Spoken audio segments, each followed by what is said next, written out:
Hello again, whiskey friends. Thanks for hanging out, everybody. We have quite the show planned for you today. Our first segment is going to be a new review of a rye whiskey coming out of Dark Arts. This one's called the Blunt Blend, essentially a play on words with the cigar blend. I don't even know if anyone does those type of pairings, but if you've been seeing this rye around, listen to this review and hear if it's worth taking the plunge. And then after that, Kelsey's going to debut a new series he's put together where he is going to take some of his favorite pours and recommend a cigar pairing with it. Now, if you've been hanging out with Kelsey lately, maybe on Puffs and Pours over on Big Vic's channel, he has really fallen in love with cigars the last couple years. Just like he went crazy for whiskey 7 years ago, 5 years ago, however long we've been doing this, he now knows just as much about cigars and how they're blended and where the fillers are coming from, and so much terminology that I don't understand, and I'm just trying to learn too. But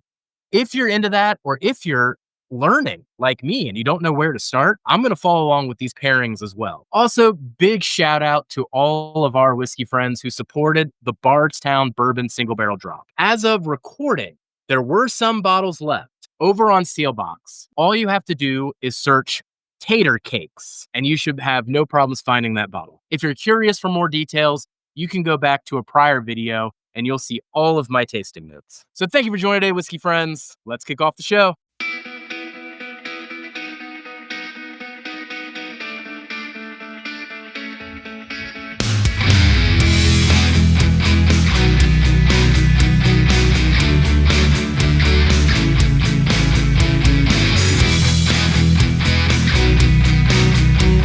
We don't just review whiskeys here at Hello Again, Whiskey Friends.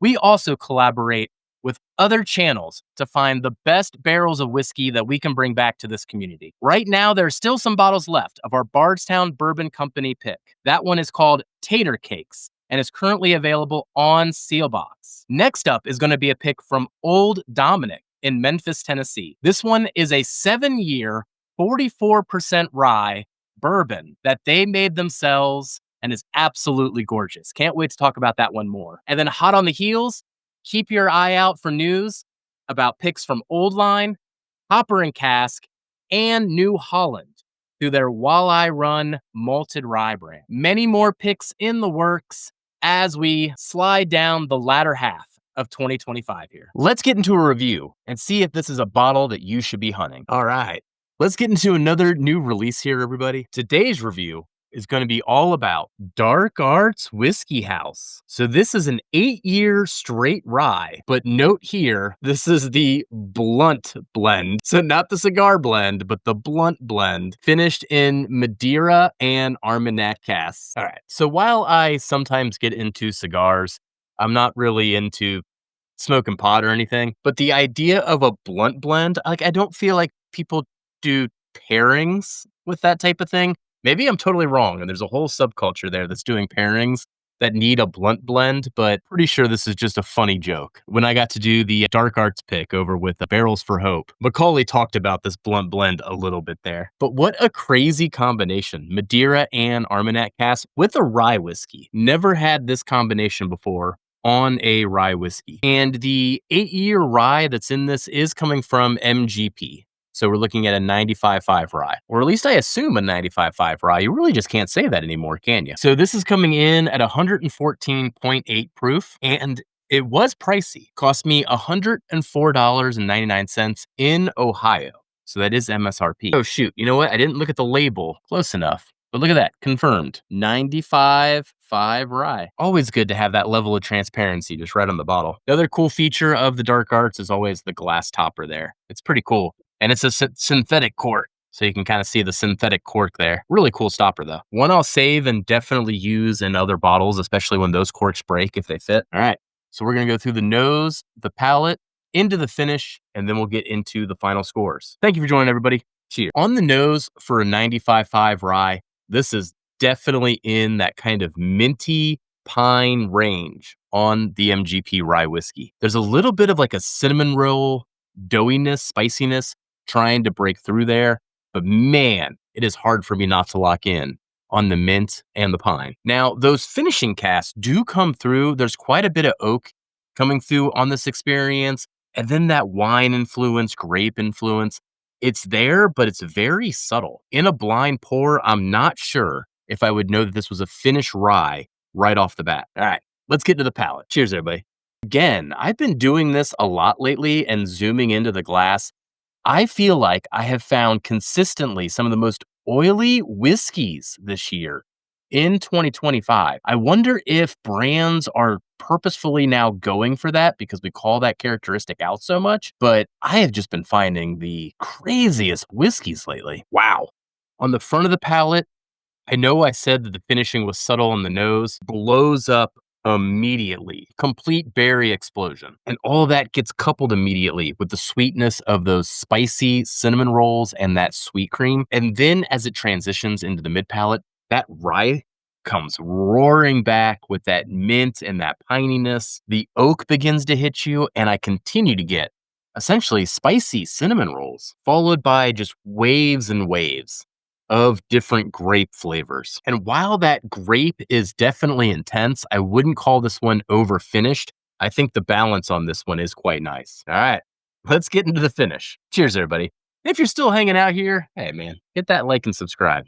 Really helps the channel. The intensity of the flavors subsides on the finish. The volume comes down, but they last at a decent volume for quite a while. Flavors, though, continue to be the same thing. Just that interplay between the mintiness, the pininess, the cinnamon roll, and then all of the grapes. Well into it, you will be tasting the wine and Armagnac influence for quite a while, like a couple minutes type of a finish. So here on the channel, we do have a robust scoring system comprised essentially of an experience score, a flavor score, and a value score. All of those metrics aggregated together gives us the overall score for the whiskey, which then allows us to tier it.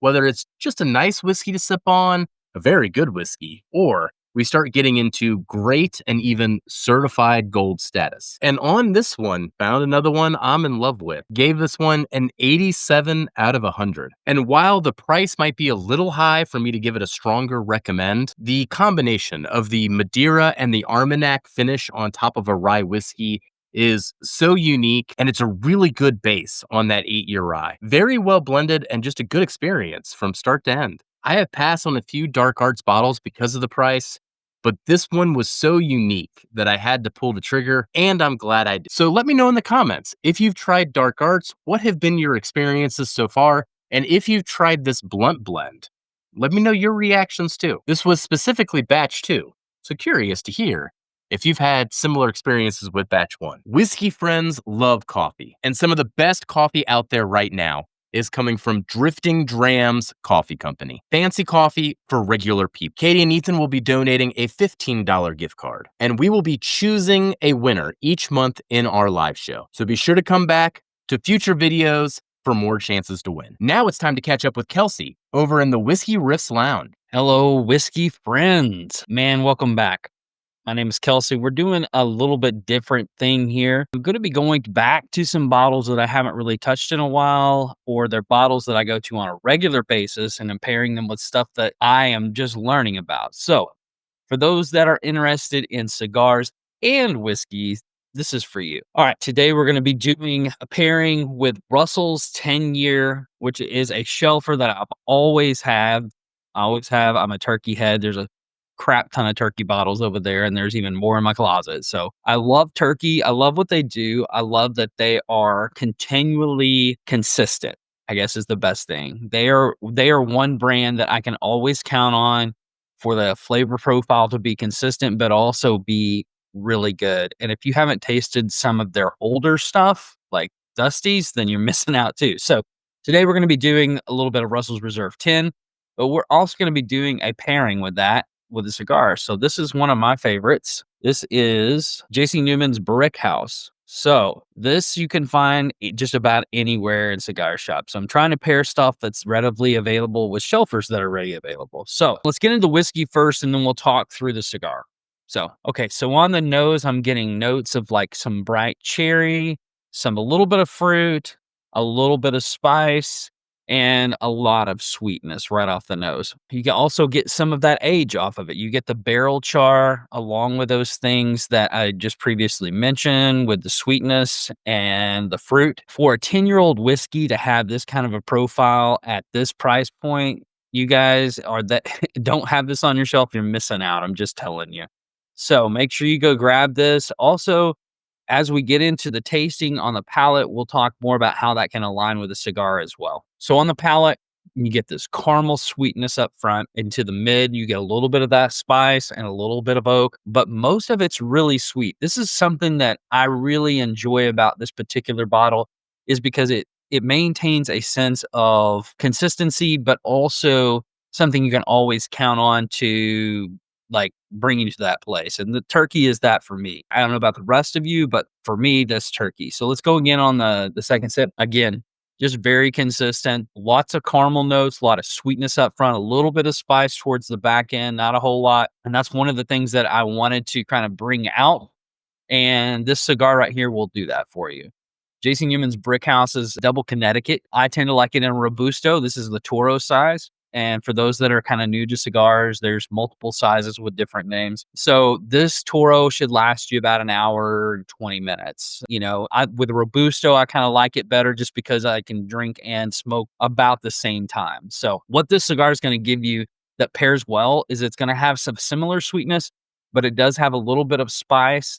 And it does provide and bring out that spice in the whiskey, which is kind of fun, because you get a lot of sweetness and you don't get a lot of like spice on this particular whiskey. So this cigar right here will definitely help bring that out, but also provide you real sweetness along with it in a different way. This is more like a cream and vanilla, whereas this is caramel.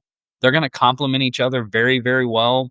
And on the retro, which means I'm blowing it through my nose rather than out my mouth, you're going to get a bit of white pepper on there, but you're also going to get a lot of that same sweetness on the retro hell as well. So guys, this is my pairing that I go to on a regular basis for whiskey and cigars. So make sure you guys check out JC Newman's Brickhouse. And if you guys are not putting this on your shelf, what are you thinking?